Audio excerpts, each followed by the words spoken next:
Hello, everyone.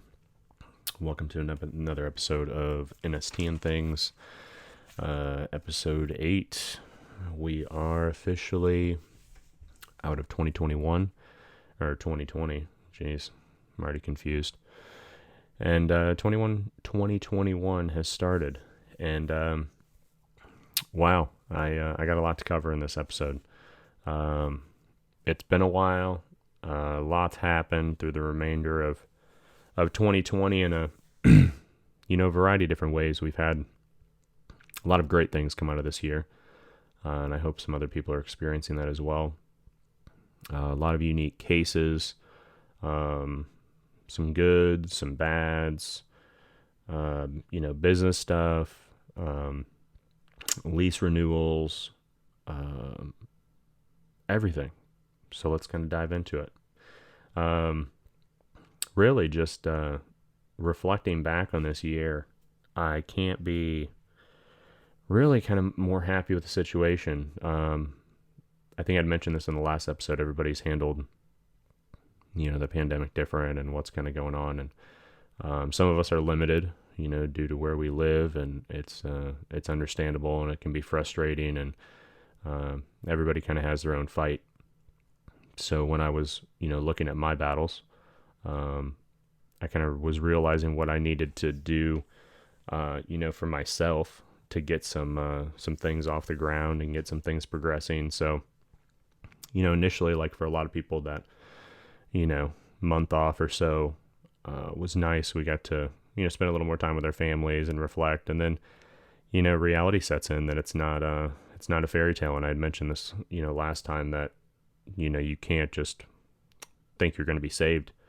And you have to figure it out. And that goes in every category of your life, whether it be, practice if you have one, or family stuff, whatever the case may be. So, I went about, just not necessarily making a list, but making a list of, I need to kind of address these line items, and was really trying to focus on where maybe some stress was coming at my own life.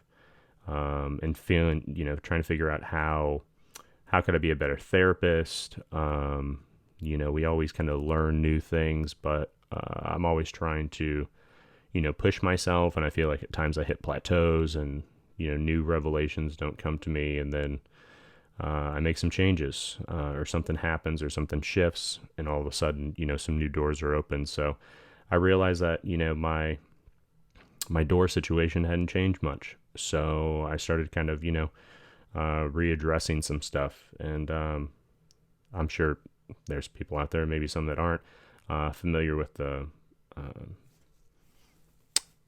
believe he's a professor. Anyway, Jordan Peterson. He has this concept of, kind of cleaning your room. And, obviously anybody can kind of apply it to their life as far as, kind of getting order, taking care of things that are, your responsibility, assuming responsibility. And in some cases, assuming responsibility that's, maybe not yours. But you may be a piece of it, or it could be affecting you in some way. And what I was finding is, as I, quote unquote, cleaned my room, I was becoming a better therapist. I kind of got into some better morning routines and rituals. And I'll tell you, having some consistency, getting more physical activity, all of this has helped a lot. Just changes, your perspective, and, with the limitations that we may or may not have in certain states, you kind of have to prioritize, what can you do for yourself? Obviously, mental health is a huge component to all of this that unfortunately gets overlooked. But as I found, kind of starting to get things in order, you genuinely feel better. Good morning routines, like I take the dog out and go for a walk every morning. For me, that helps, kind of get me going, kind of ground me for the day. I take the dog, calms him down. And, just kind of, it gets things going. But what I'd find is once I created that shift, I started finding the shifts, at the office too. And, I started finding some really unique things with patients. And one of them, I guess we can kind of dive into and take a little off path here. She's been a patient for a while, dealing with a frozen shoulder issue, and this is definitely a long-term case, and she's in a position to be a long-term case, and the fact that, financially she can support, the best treatment options, and she's done countless other things. But even when, this patient kind of showed up, I knew it would be a bit of a problem. And even just feeling her tissues, I could feel something was a bit off. So anyway, the short of it is she had a breast augmentation surgery years ago. Ended up with some TMJ issues as well. That started facilitating some issues in her neck. Well, then the entire time her immune system was reacting to these implants, which I guess is a thing women are realizing, or maybe it's been known about, and maybe it's just getting some more attention now. But this woman, for those who don't know, and I haven't confirmed this with any doctors, but this was what her surgeon stated when he removed them, is that the implants will, I guess the way he phrased it is they breathe, and he will weigh the bags, or, whatever it is, after the fact, and see if it is in fact the same weight it was when it went in. And I guess what some women are dealing with are toxicity issues, or something, their body's leaching out of it. I don't fully understand it, but in this case, this patient, her body was almost behaving like an autoimmune condition, which I am familiar with. So the body's response to kind of attacking this area caused some encapsulation, which led to scar tissue that had to be kind of, broken down and treated. But what I've realized is, after all this time, she, it'd be up and down, up and down, up and down. And I've never felt this on patients before, but it's as if you can imagine almost like, I want to say her whole body, but maybe even just like the upper portion, especially around both shoulder girdles. It's as though the skin is thicker, the tissue's thicker. And I noticed this in the beginning because, as you become more experienced as a therapist, you feel stuff with your fingertips, and you develop better palpation skills. And what I was finding is, like, it felt like she had adhesions, so when I describe like scar tissue and adhesions to people, it's like, okay, well, you're having this collagen response, coming along with the inflammation, and as it lingers, or as it maybe intensifies in certain areas, if it's a bad condition, or, a bad healing, or not a bad healing response, but, if it's a wound as far as like a cut, your body's going to lay down some more scar tissue. It may even kind of pull the skin down and attach it to the fascia underneath a little bit, and you'll get a little bit of a ridge. In her case, it was like she had scar tissue light. She had adhesions that almost seemed to, with the inflammation, and I feel like with the immune response that was going on, it was like there's cobwebs everywhere. I mean, that's the only way I can try to describe it. So this patient has really, begun to teach me a lot. I would notice these things in the beginning, but you're like, oh, well, maybe it's a little, ischemic from, the blood flow changes, and there are some restrictions, and the tissue was tender, and, anyway, started working kind of through all this stuff. And, here we've made a lot of progress, and she has come a long way, but we're still having difficulties, still still struggles with her. And this was kind of one of the recent things that I kind of came about, was almost kind of just like going, all right, well, we've tried everything else. We know there's, some buildup under the skin, and things do feel thick. So, let's try to roll it out. Let's try to, do some more frictioning. So what I ended up doing was kind of a combination of both.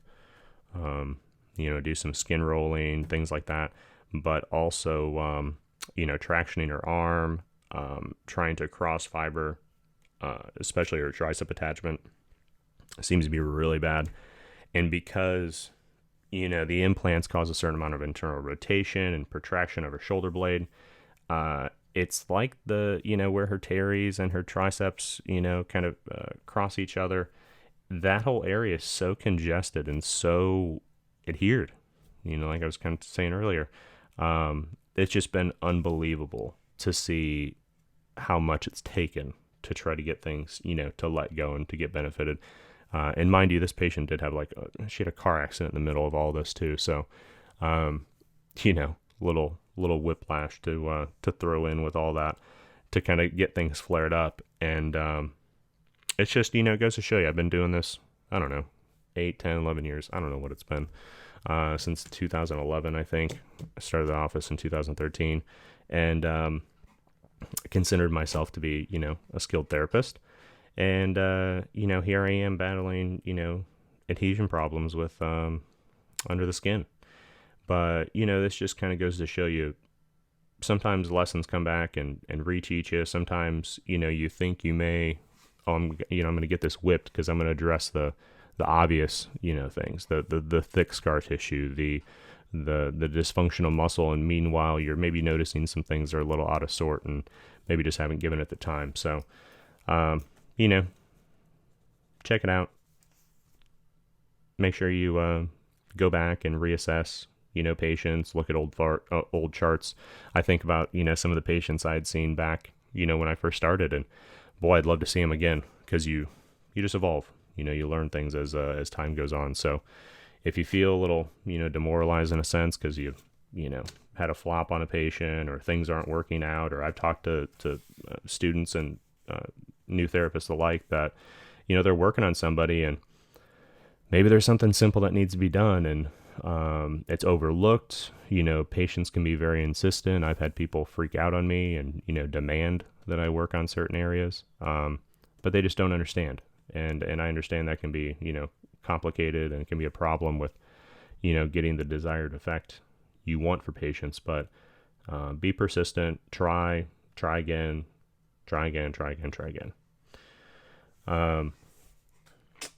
On to my belly shark. So interesting. I had, or it's kind of ongoing, I guess, progressing situation with my daughter. Bella is 2.5, a little over. She'll be 3 in April. And she had 2 falls back in, I'd say this was every bit of 3 months ago now. But, at the time, it was probably 2 months before, or the injury was 2 months before I had treated her. And she was kind of developing this like odd stutter and some things were just a bit off. And, she's let me work on her in the past and things go pretty well. But what I found was pretty profound. And I've seen this in actually another patient I saw just this week. So basically the short of it is, she had this fall, hit the left side of her head. Once was at her Nana's house, and then she hit her head again at our home, and she had some light bruising and some swelling. So we monitored her. She did fine. There wasn't any sort of nothing neurologically that was kind of coming out, but we noticed some swelling and applied some ice, did our diligence, and then just kind of waited. And I've learned through experience that if you endure an injury or you endure a trauma and you're a therapist or a therapist and they do this kind of work, don't go get it worked on that day or like immediately. I have put myself in terrible amounts of pain trying to correct something too soon, I'll call it.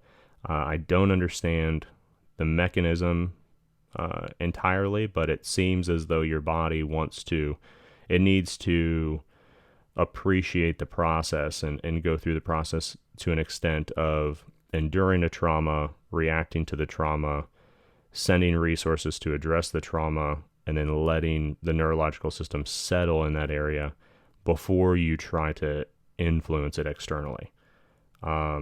I put myself in, like I said, just terrible amounts of pain trying to treat something too quick. I'd injured my hand one day doing jiu-jitsu. I hurt my ankle training for a half marathon.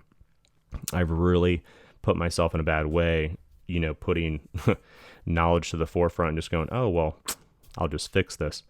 And what happens is your body almost has what we find with, lifts sometimes is that rebound accommodation. Your body gets pissed. It pushes back.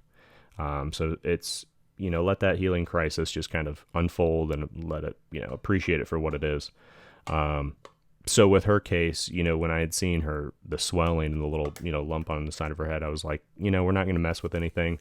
We're going to let that settle, because if there is inflammation there, I know her cranial bones are adjusting for it. So what we ended up finding, or what I found, was all the swelling that occurred on the left side had actually pushed her cranial bones apart.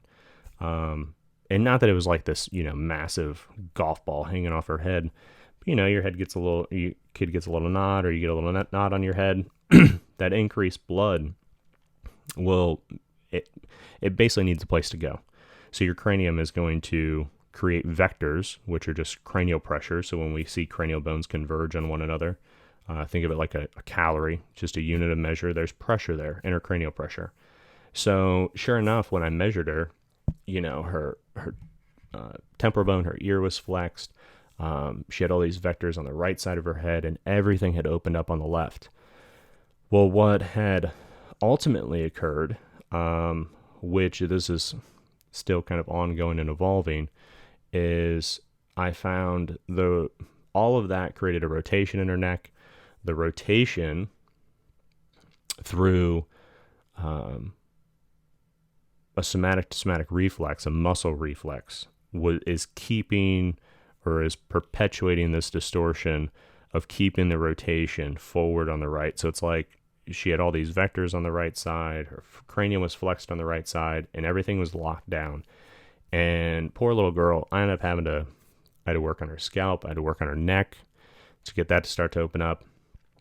And then when I realized things weren't changing the way that I had hoped they would, and mind you, this distortion, I can only assume, because I've checked her, and she's been pretty good all along. But after this swelling, everything settled. It just kind of went unchecked for a couple months. So all of this was changing over like 60 days, or adjusting. Her body was adapting. And basically some of the muscles in her jaw were reflexing into some of the anterior suboccipitals. And by getting those to release, the reflex stopped. It started to move and fall back. And then I was able to do some cheek work and some other stuff to help. And she got a lot of work that night, but it made quite the difference. I noticed there was a difference in the stuttering immediately. The one thing I've continued to notice, though, is she does carry tension in her lower mandible, through her anterior cervical spine. And, she's kind of a guinea pig, which I am too. I feel like my entire family is.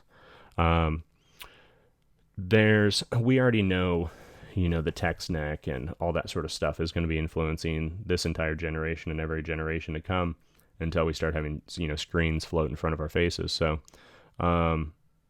with that being said, as much as you try to govern it in your own home, your child's going to use some sort of a electronic device at some point during the day. And I think this is a contributing factor.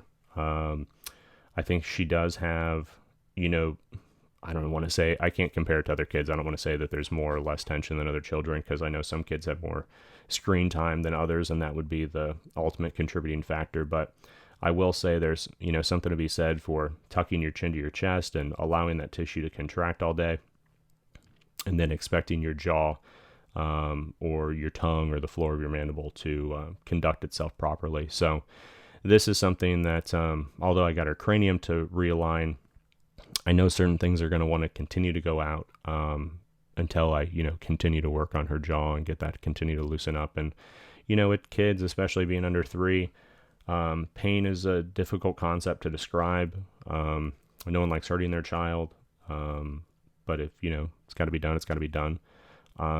But you also want to try to, tread lightly and, I don't know, I guess lay a healthy foundation so that obviously they understand that it's not being done to harm them, but to help them, and to help them better understand what pain actually means. I feel like that's a concept that's been lost over the years. And, people look at pain like it's the end all. This is the worst thing ever. And we need to begin to appreciate it better as for what it is, for a signal that's saying, hey, something's gone wrong. There's dysfunction here that we can't correct, or maybe we've corrected for, and it's leading to other issues. And instead we go, ooh, pain, and we shy away from it. So, although, her cranial measurement did get better and the stutter improved, like I said, this is going to be kind of an ongoing battle, I think. And it's partly just due to the fact that the environment, with the head forward posture. And I mean, I'm going to put tablets and stuff like that on the cross, but this can be said for, any scholar. And, she could be playing in the room with blocks. It doesn't matter if you're looking down at a desk, you're generating this kind of the same position. So my mind has begun to wander now and think of ways to obviously get your child to do things more routinely where they limit screen time and stuff like that. But can you get your child into a practice of extending, opening themselves up? Yoga, great concept, all that sort of stuff. You can't get kids to do certain things. So kind of get out of your adult mind for this and think of maybe some ways you could be playful with your child, or funny things you could get them to do, or a game, where they look up. And I think what we can begin to do is we can begin to, help influence their posture by keeping them in check, helping create, some pattern breaks, maybe at the end of the day, helping them stretch. I mean, Bella stretches with us all the time, or she wants to do Pilates with mom. And it's hilarious. She'll get out her map and she's like, you come stretch with me. So, when they see it, they adopt these ideas, and a way of living, ultimately. Those are some things that we've, agreed on as parents that, we were like, hey, physical activity, stretching, eating well, these are staples that we want our children to understand and learn. So what are we going to do to reinforce that? Because then it comes back to accountability to you, which comes back to what we started off with, which was mental health, cleaning your shit up, get your act together, do it for you, do it for someone else. Doesn't matter, just get it done. So, actually, before I even go into another one, well, I have another case, but another whole topic is I had another young man. He was probably, I want to say 10. I might be off by a couple years. Super, super nice kid. And it's going to be interesting to see how this all evolves. But I basically had treated mom, dad, the grandma. He came in, was having GI issues. I love when patients come in with GI issues, having dealt, and I don't want to use the word survive. I beat Crohn's. Like, I don't have Crohn's anymore. I had it. They said, yeah, this is you have inflammation, XYZ. I beat all that. I don't medicate. I don't do anything. I contribute NST to, some of my getting better, but there are also things that I had to do. I realize now that many people do the things that I initially started, but they never found NST. And when I get patients in, even young patients with GI issues, there's usually some other things going on as far as maybe like headaches or migraines. What kind of GI issues are they? And this young man was having very specific problems. So the kind of short is he would eat, and we looked at his diet. We looked at kind of, a variety of foods of what he was eating, and his brother was lactose. He's not, any of those types of contributing factors. And when he first came in, this kid had scoliosis, like plain as day. I mean, stood up, hip was hiked, spine was all curved. Not anyone at the school had made note of this, which kind of good and bad that they didn't. Good in the sense that after treating him the first time, that scoliosis drastically improved. And part of the reason for that is because he was functionally stuck. So he had what appeared to be a functional leg length issue. His hip was really hiked up. His spine was deviating, accommodating for it. And then his cranium was shifting as well. Unfortunately, his cranium and his hips, his pelvis, were stuck going the same direction.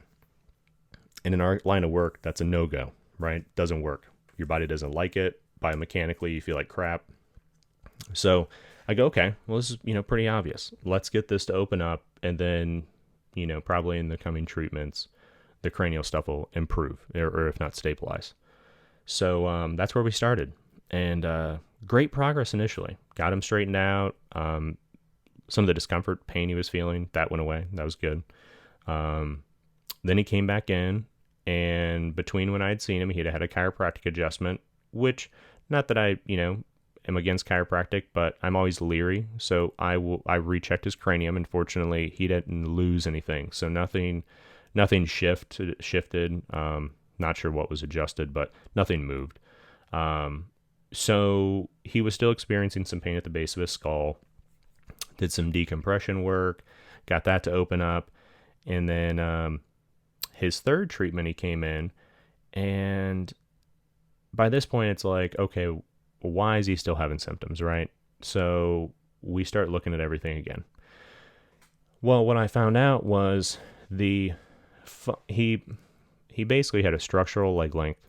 He developed a functional imbalance on top of that. His Lovett reactor system got stuck due to some jaw things that were going on and some head and neck things that were going on. And once we corrected all that, what I found was you could see the structural leg length when he stood up. When he laid down, everything looked great. And this kid, when he would eat, he would have, he'd want to throw up. And he would throw up. It was like, so, imagine sitting down eating. You'd stand up, walk to your room, and he'd get sick. So, and I've never seen someone react to a leg length like this before, or this quickly. So what was happening, and I don't know at what point his body decided, it couldn't do this anymore or manage it, but he would eat, he'd be sitting down, everything was fine. And when he's sitting, he doesn't have like a hemipelvis, like he's not tilted in any way that way.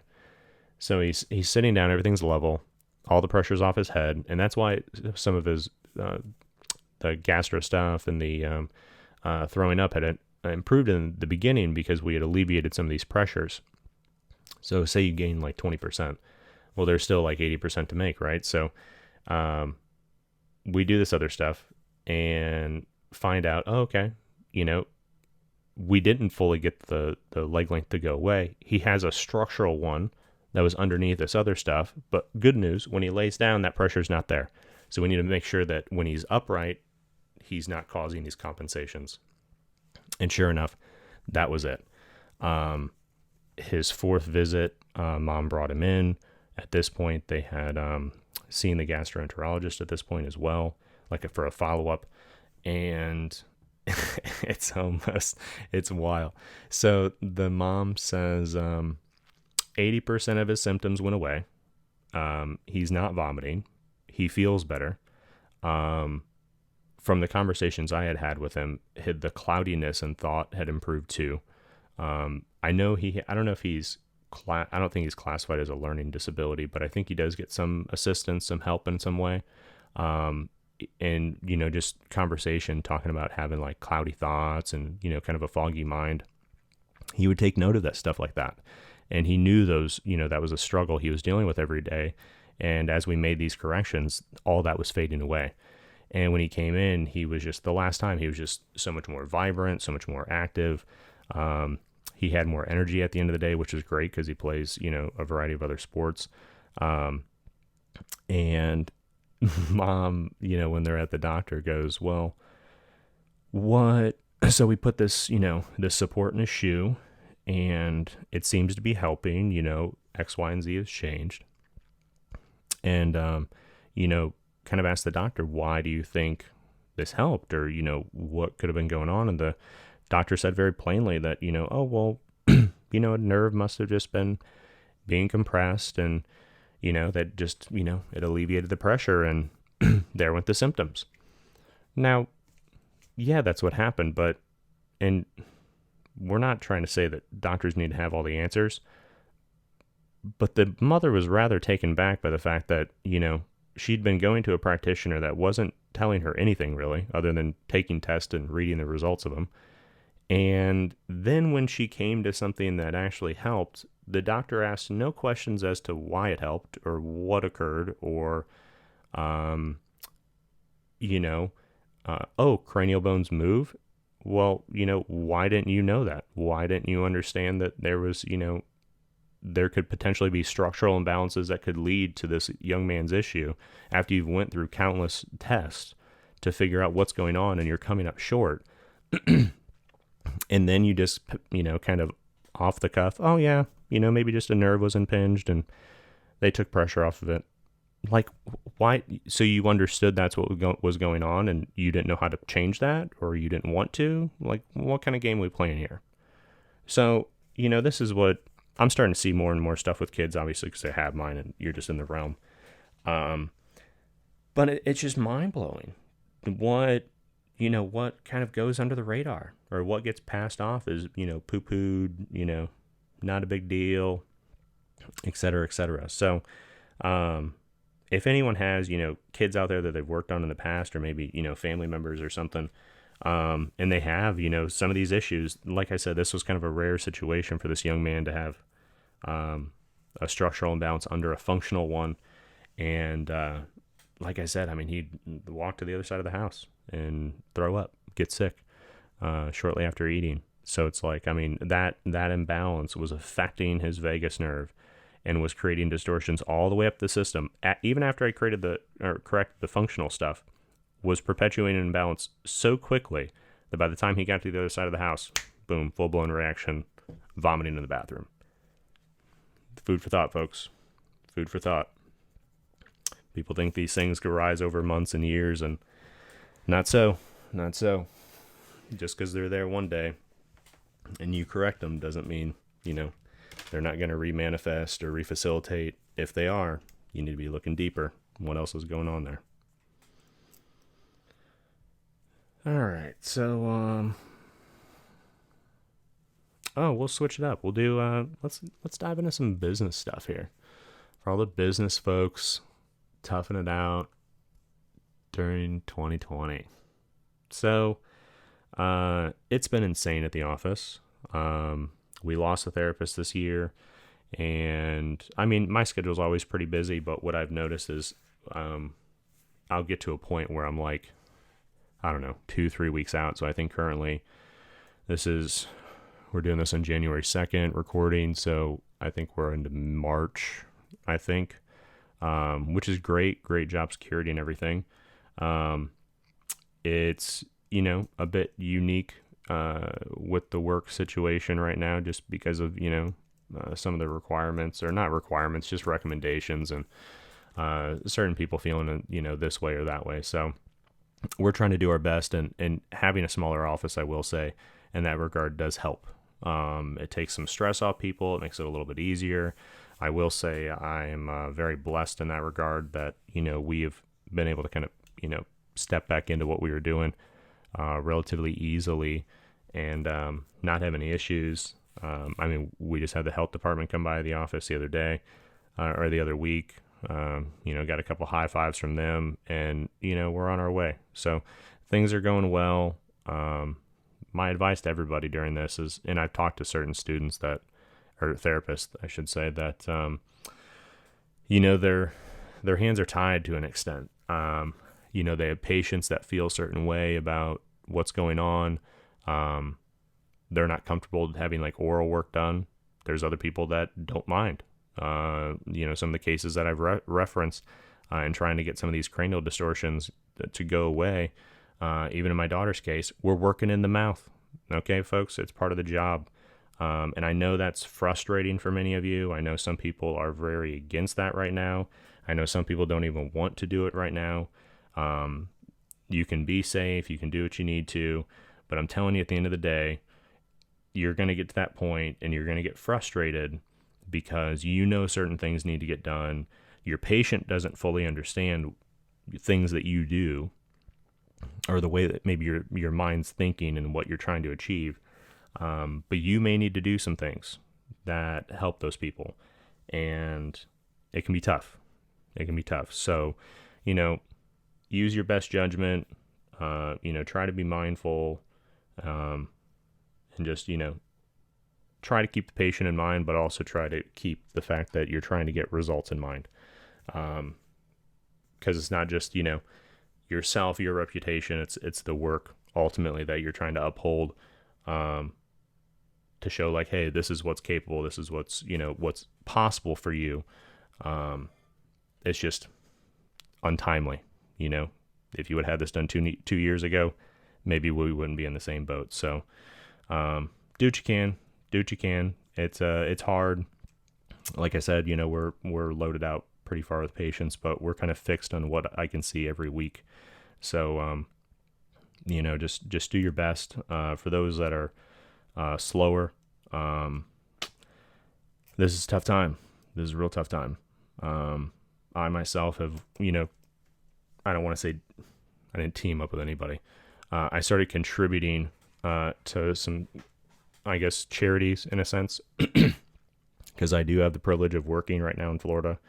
We're open for the most part, and things are much better here, I can say, than in other states. So as a small business owner, and like I'd mentioned this in the previous podcast, nothing's guaranteed. You kind of have to go out there and make it happen. And when we get the office back open again, because we had to do it, we, just nose of the grindstone. And here we are, end of the year, going into 2021 with a lot of hope and promise that, things are doing well.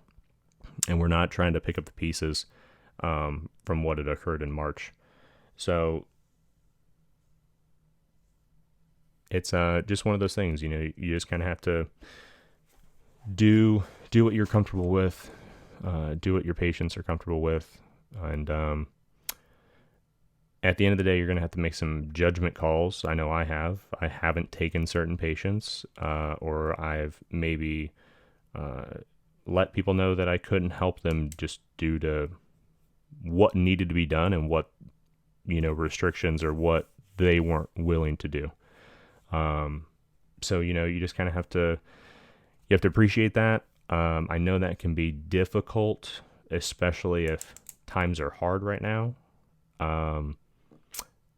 But from my own personal experience, being upfront, being honest with people, and just being, straightforward about what's going on, they'll have much more just appreciation for you. And they may then, magically gain the confidence to let you do it that you need to do, or at least have confidence in you as a practitioner that they would be willing to see you in the future, in a different situation. So just keep that in mind. We also just went through renewing our lease right now, or this year. For me personally, that was a bit of a scary thing because, earlier this year, it was like, okay, well, I was going to have to dip into a line of credit, to cover rent. And I know that's a reality for a lot of people. And unfortunately, some of the support that, folks have gotten, that's a loan, folks, that's a loan. You're paying it back. Maybe not some of it. You're going to pay back some of it, Loans are very different. A loan is, hope for the future that things are going to get better. And for some people, things aren't looking better. So for, when we were basically looking at maybe even, I don't want to say downsizing, but we were looking at a new space or going into a new space, hoping it would just put us in a more stable kind of position. And part of it was some of the, what would be the best way to describe it? Some of the uncertainty with the current landlord situation. And, we went out. It was like I hit dead end after dead end. It was like, things would look hopeful, promising, dead end. And I'm just like, this is not the year, right? Just not the year. So I finally ended up, when I kind of ran out of options, as far as changing, our current situation. Like, well, how can I make my, can't change it, how can I at least make it better? How can I, if I can't, evolve it, can we get an upgrade? And one of my biggest concerns, and as any business owner should be, and everybody's situation may be different. Who knows? You could do like house calls and have like a van and be worried about major van repairs. But for me, I was terribly concerned that I was going to get hit with, 5 to 10 grand in AC repairs.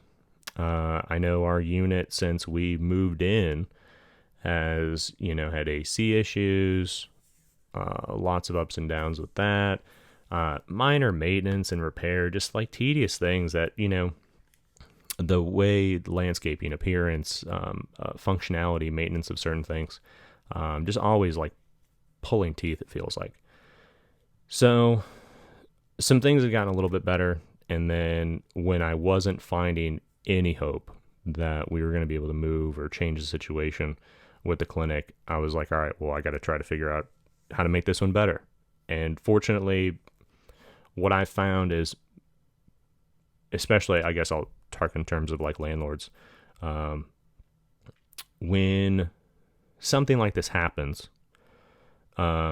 you're affected, but the people that own the building you practice in are affected as well.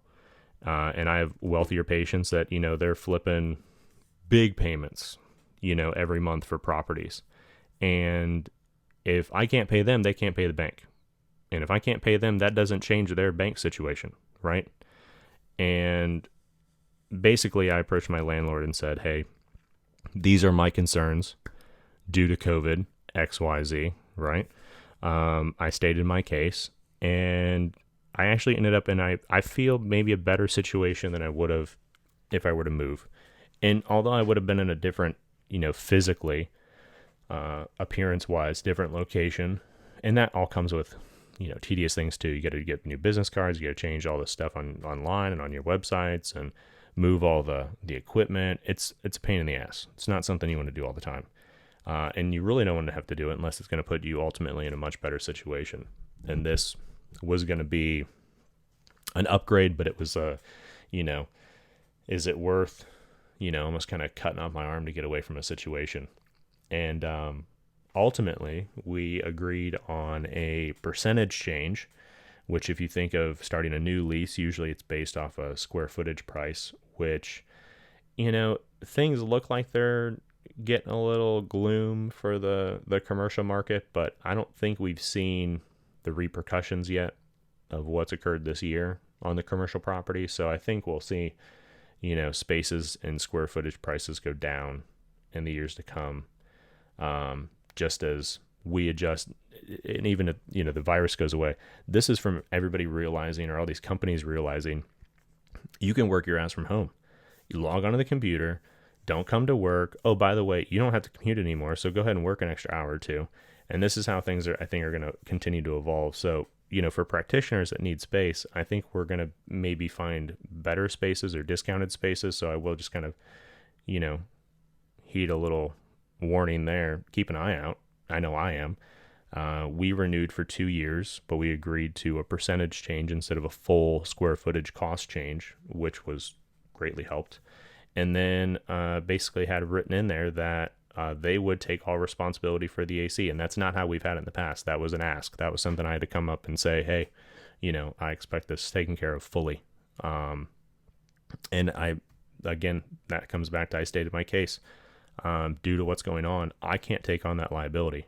If I'm going to take on the liability of signing a lease saying, hey, I'm willing to pay this regardless of whether or not I'm working or not, I'm not taking on that extra risk of taking care of your equipment.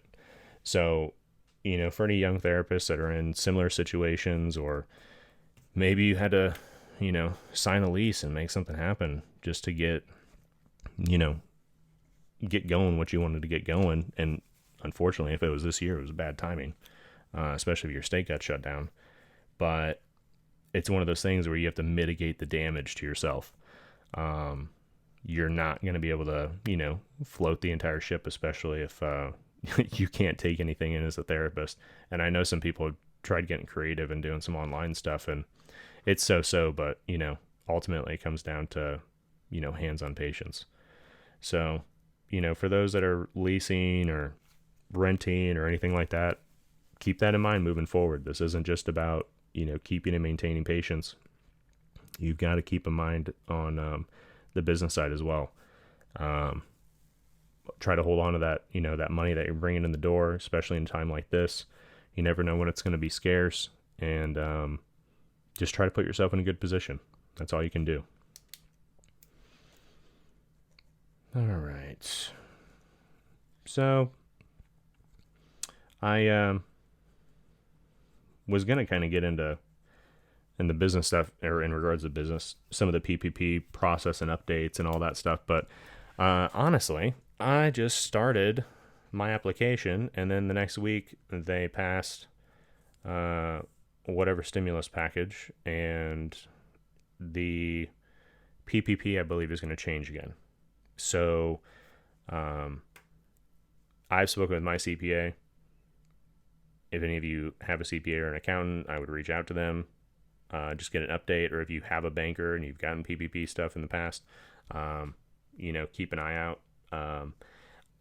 I don't know how it's going to change in the future. Obviously, I'm no expert, but if you're looking for it,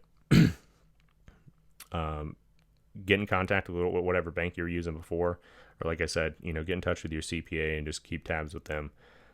So if they roll out something new, or if they change the application process, if you already received it, or if you're still trying to get some, coming up, I believe that's still an option for certain people too that have had a certain loss.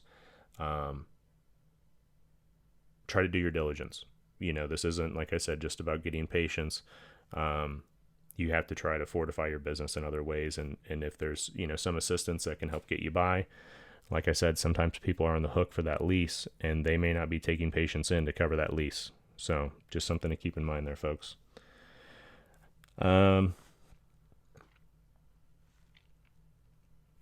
So I guess kind of going back to patients before I go into the crescendo of my 2020 that occurred this week.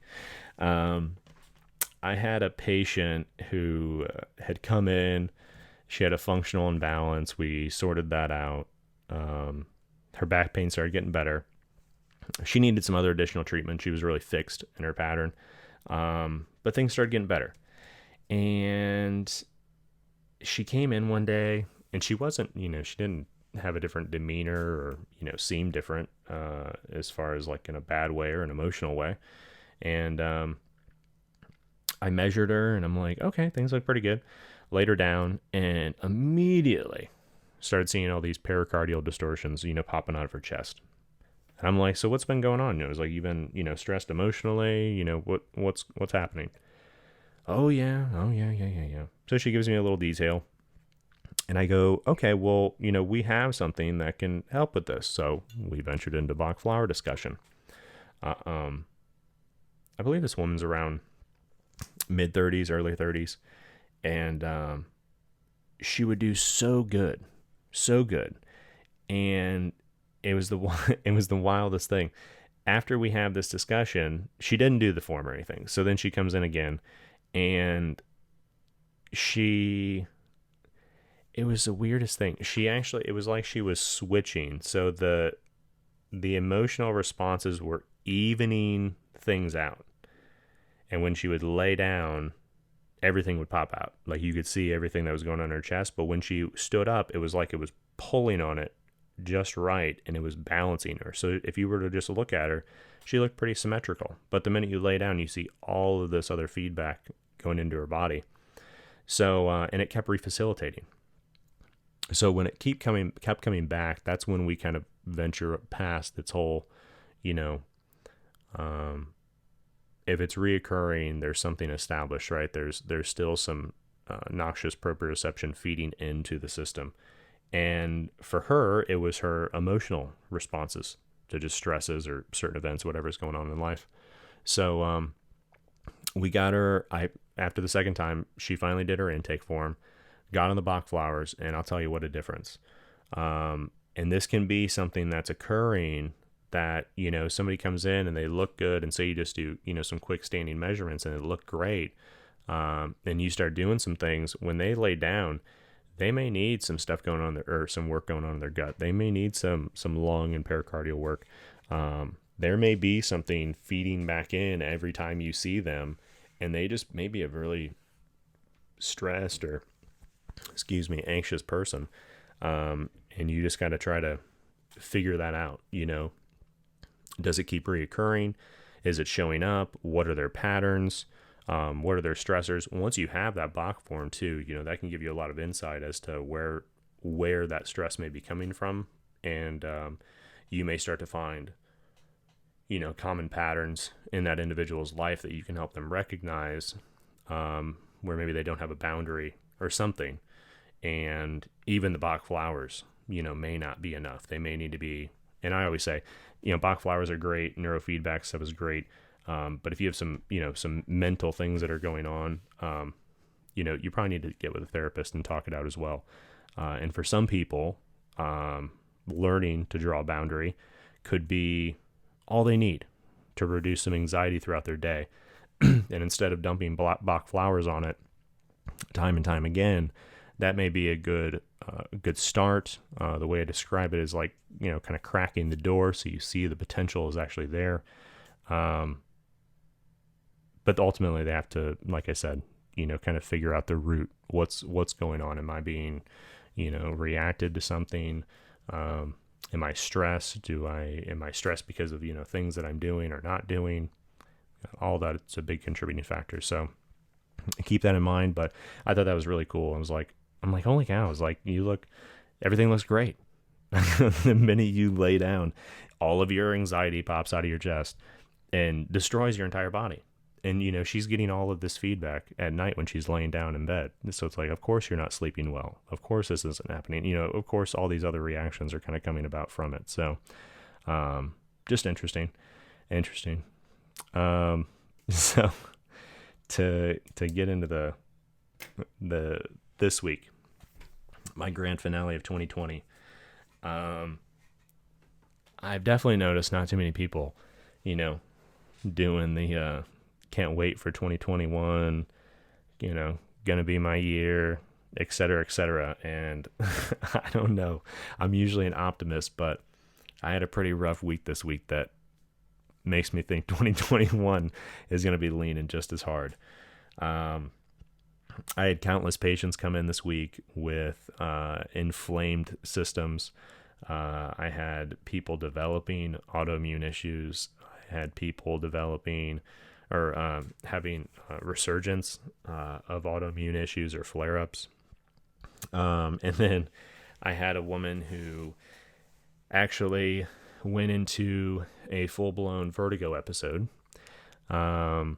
It was rather unfortunate. She didn't have a history of this except for last year. And as I learned more, there seemed to be a lot of emotional,